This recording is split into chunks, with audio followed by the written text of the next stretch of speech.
quirkier side of life. The Todd Starnes Commentary. So, what is the worst possible vacation crime? You know what I mean, doing something that immediately identifies you as an obnoxious tourist, like taking photographs of the Amish like they're a Disney World exhibit, or getting your picture made in Hawaii with exotic birds sitting on your head. But in my defense, one of the birds did speak perfect English. Anyway, the folks over at Best Western have come up with the worst vacation crimes ever. Topping their list, vacationers who constantly check their work email. You know who you are. 21% say it's the family member who sleeps all day, followed closely by those who won't step out of their comfort zones, like bungee jumping off the Victoria Falls Bridge in Zimbabwe, for example. What about wearing Bermuda shorts with knee-high socks and black wingtips? I kind of thought that would be on the list. I'm Todd Starnes. Thank you, Todd Starnes. Thank you, Neil Mom. And thank you, Tim Wildman. Crane Durham's Nothing But Truth, proudly on 8FR Talk. Now, I'm going to open the phone lines, but first I have to play this because I want you to respond to this. This is Chris Matthews, Tingles himself. He is evaluating the reason people oppose President Obama and why President Obama is not popular. Why is it? Why do you think it is? Do you think it's based on the substance of his policies and opposing those and having honest disagreements with those policies and how they're enacted, by the way, also put into place, and the disrespect for the rule of law, the ignoring of scandals, no accountability, giving people promotions who lied to the American people on 5 shows after our ambassador and 3 other Americans are murdered?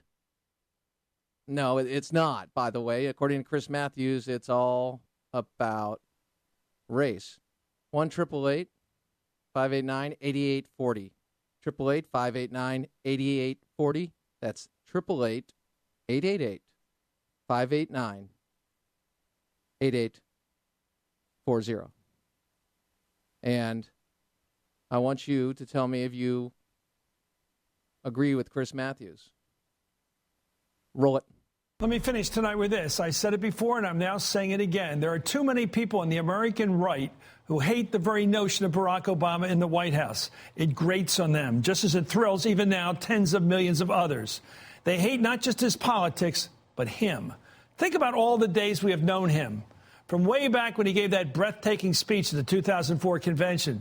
Was there ever a time in all those days and weeks and months and years since that his haters on the right have stopped in their tracks and said, well, good for him. I like the way he did that. Think hard. Have his haters ever stopped hating him? When we got bin Laden, when the stock market doubled, doubling every 401k, making all those haters richer, twice as rich as they were when Bush left us stranded with a drooping, scary economy. Did they ever look up and say, even hesitantly, well, I'll give him this one? No, no, no. You can discount it all. You can say it's not about race or whatever. You can say it, but... But he continued, roll it. Think about this, and all the criticisms from the haters about African Americans generally, all the years of your life. And think about this man's life, about how hard he's worked, how he's achieved so highly at school, how he's married so well and so faithfully, how he's fathered 2 great daughters and kept them, protected them, been a truly great father to them, been a true partner in his marriage, treated his office with such respect and dignity, has never once let us down with his personal behavior, and yet they hate him. They really do. And I don't have to be the one to tell you. We live in a country where a good chunk of the country hates its elected president and won't really, really tell you why. It's the same reason they spend their time thinking of clever gimmicks to keep so many people from voting. Anybody disagree? Yes, so many ways. We're not trying to keep people from voting. Those of us who desire verification of the vote and allow the state to do it, that even liberal Kennedy ruled in a 63 ruling that it was constitutional. No, Chris, you're off base there. But what do you think?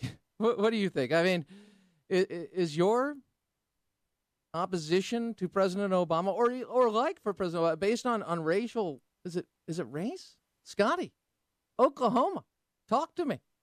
You talk to me and turn down the radio and just talk to me, buddy. Scotty. Yeah. Okay. We tried it. 1-888-589-8840. 1-888-589-8840. Go to Martha. Martha out of Georgia. Martha? Yes. How you doing today? I'm doing That's great. good. How are you? Happy Friday to you. I would like to say that two things that I do disagree about Obama is about the gays and about the abortions.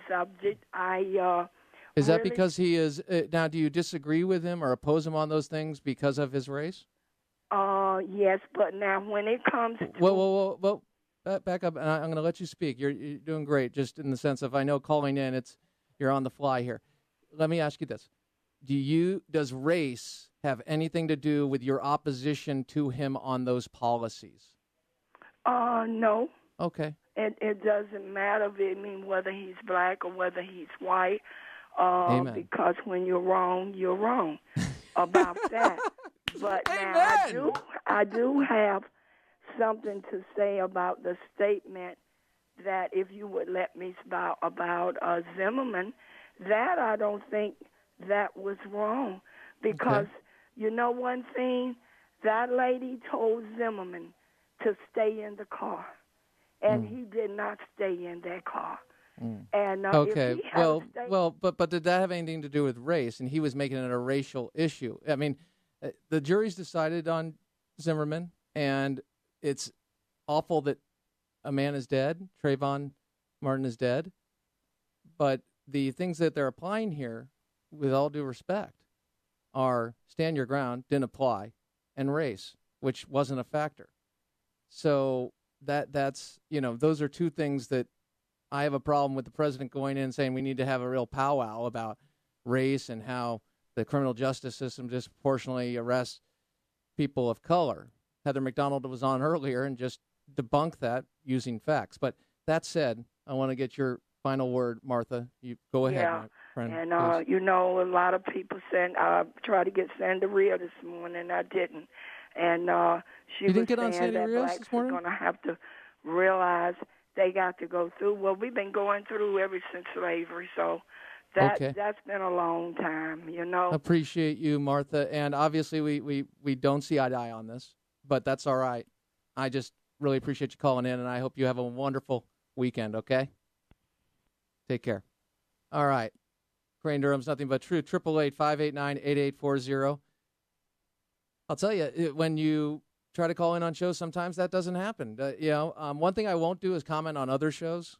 It's disrespectful to the host because I don't know what they've said and how they can handle themselves. And so when you mentioned Sandy Rios not being able to get on the radio, that's why I get on in the calls. Hey, we all try to take as many calls as we can, amount of time. It's time limited, and we're all doing the best job we can. But it's great that you're listening to Sandy and Dan and the rest of the crew because you're going to be more informed, and, yeah, it's all good. And we'll go back to Scotty. Let's go to Scotty. Scotty, thanks for calling back. Great to be with you. Yes, sir. Hey, I get what you're saying about other stations, but all you brothers and sisters got so many cool, different gifts that God gave you guys, and they're so neat. But it started with you. I was on a hayfield and I had to listen. There was no radio station, and all I could get was you. I was like, man, this guy's just really intense. This guy's really intense.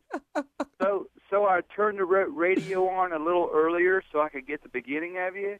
Mm-hmm. And then there you go. I fall in love with Bert and Alex.